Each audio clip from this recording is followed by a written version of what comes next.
కొన్ని నెలలుగా అంటే డిసెంబర్ 8, 2024 నుంచి ఏం జరుగుతుందో మీరు అందరూ చూస్తున్నారు. మీ అందరికీ మై అపాలజీస్, నన్ను క్షమించండి. ఎందుకంటే ఈ ఒక సమస్య నేను ఎవరి కోసం అయితే పోరాడుతున్నానో మా స్టూడెంట్స్ కోసం అండ్ మా కాలేజీలో ఆపోజిట్లో ఉన్న పని చేసుకుంటూ ఉన్న ప్రజల కోసం అండ్ వ్యాపారాలు చేసుకుంటున్న ప్రతి ఒక్కరి కోసం. అండ్ నేను ఫస్ట్ నుంచి దాని మీద మాట్లాడుతుంటే అది తప్ప డైవర్షన్ చేస్తూ నా మీద అటాక్లు చేస్తూ నా కుటుంబ సభ్యులను లాగుతూ నన్ను ఒక మనిషిని ఎన్ని విధాలుగా ఇబ్బంది పెట్టాలో అన్ని విధాలుగా ఇబ్బంది పెట్టేస్తున్నారు. అండ్ భయపడతారు అనుకుంటున్నారేమో, అది జరగని పని, ఈ జన్మకి జరగదు. అది నేను తప్పు చేయలేదు.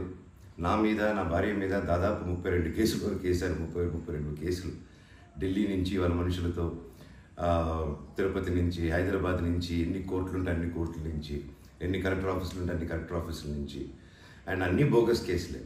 అండ్ అన్నింటికి నాది ఒకటే రిప్లై, ఎందుకంటే నిజానికి ఒకే వర్షన్ ఉంటుంది, అబద్ధానికి అన్ని వర్షన్స్ ఉంటాయి. క్లుప్తంగా ఈ మధ్య జరిగింది.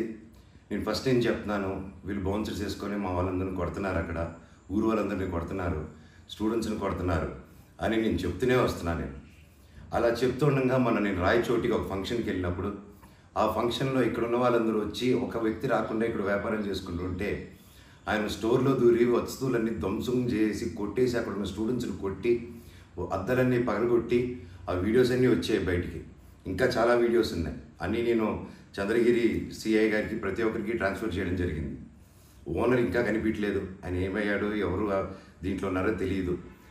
కాకపోతే వచ్చి కంప్లైంట్ అది చూసిన వాళ్ళు వచ్చి కంప్లైంట్ ఇస్తున్నా కంప్లైంట్ తీసుకోలేని పరిస్థితి.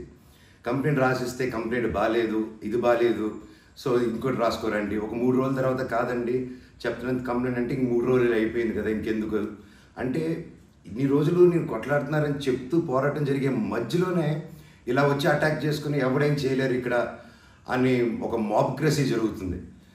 అండ్ నిన్న రాత్రి కూడా నాకు ఇంటెలిజెన్స్ నుంచి మా హాస్టల్ ఓనర్ సురేష్ అన్నకి ఆ వాయిస్ రికార్డింగ్ కూడా మీకు పంపిస్తాను.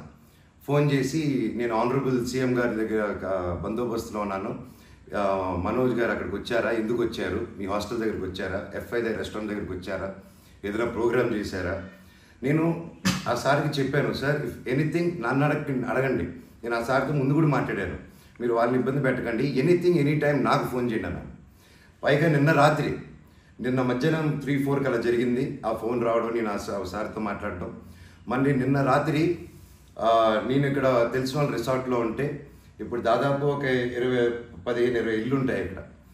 వాటి మధ్యలో అన్నీ దాటుకుంటూ సైరన్ వేసుకుంటూ 10:30కి వచ్చి నేను నా నెక్స్ట్ ఫిలిం డైరెక్టరు నా సిబ్బంది అందరూ కూర్చొని మేము అప్పుడే డిన్నర్ కూర్చొని తిందామని కూర్చున్నప్పుడు సరా వచ్చారు.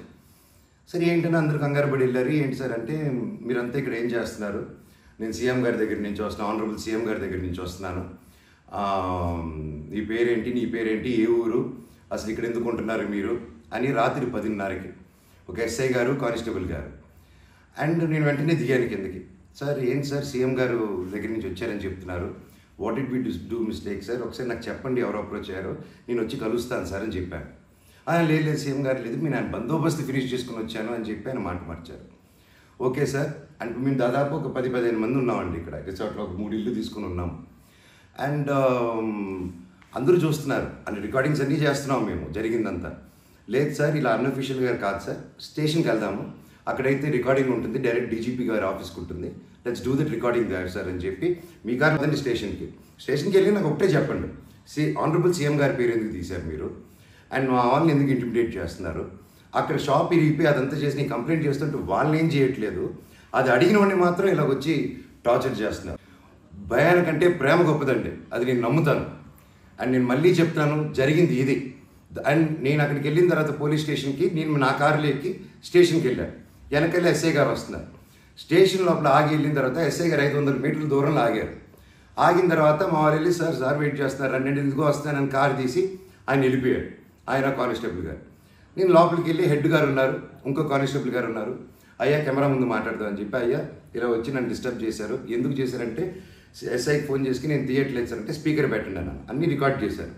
అండ్ అఫీషియల్ ఆ కెమెరా ముందే మాట్లాడుకున్నాం. దయచేసి పోలీస్ స్టేషన్లో జరిగిన రికార్డింగ్స్ కుదిరితే చూడండి, మీకు తెప్పించుకొని ఏం జరిగిందో. ఇదండి జరిగింది. అండ్ ఎస్ఐ గారు రాలేదు, ఎవరు రాలేదని నేను ఇక్కడే వెయిట్ చేస్తున్నాను. ఈలోగా సిఐ గారు ఫోన్ చేస్తే నాకు మెసేజ్ పెట్టండి సార్, మా వాళ్ళకి నేను ఇక్కడ నన్నే ఇంత ఇంటిమిడేట్ చేసి నన్ను ఇలా తొక్కాలని చూస్తూ ఉంటే ఇంకా మిగతా వాళ్ళందరినీ ఏం చేస్తారు సార్ మీరు, నేను ఊరి దాటాక వాళ్ళని ఏం చేస్తారు సార్, వాళ్ళకి ఏం ప్రొటెక్షన్ ఉంది అని చెప్పి అనడం జరిగింది.